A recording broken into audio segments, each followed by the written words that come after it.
Marami nagtatanong sa akin ano daw ang requirements pag nag-apply sa cruise ship. Ito pong kasagutan. Basic requirements pag nag-apply tayo sa cruise ship. Passport, seaman's book mga kabaro. Ito dalawa na to. Ito po, pag nag-apply tayo sa cruise ship, dapat may dalawa tayong ganito. May hawak tayong ganito. Pag-aari natin. Seaman's book saka passport. Kapag nag-apply tayo, para mabilis tayong ma-interview. At kailangan may experience din tayo sa pag-apply sa barko. Sa mga nagtatanong, kailangan po ang passport at seaman's book kapag nag-apply sa barko. So ito po ang kailangan natin. So gumastos lang tayo ng hindi naman baba, hindi naman naabot ng mga 10,000 pag gumastos ka nito, pag kumuha ka nito. Kasi yung seaman's book, nasa 1.6 lang yun, tsaka yung passport nasa 1+ lang yun.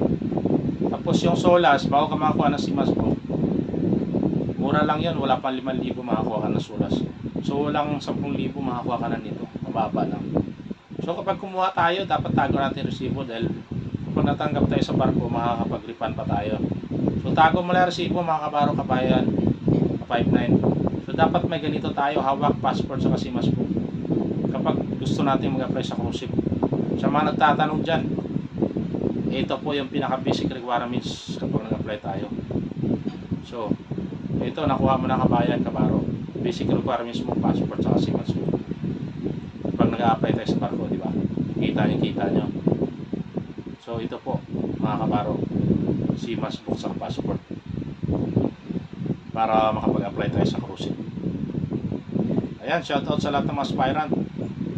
So kailangan tayo may experience 1 to 2 years kapag nag-apply tayo sa cruise ship.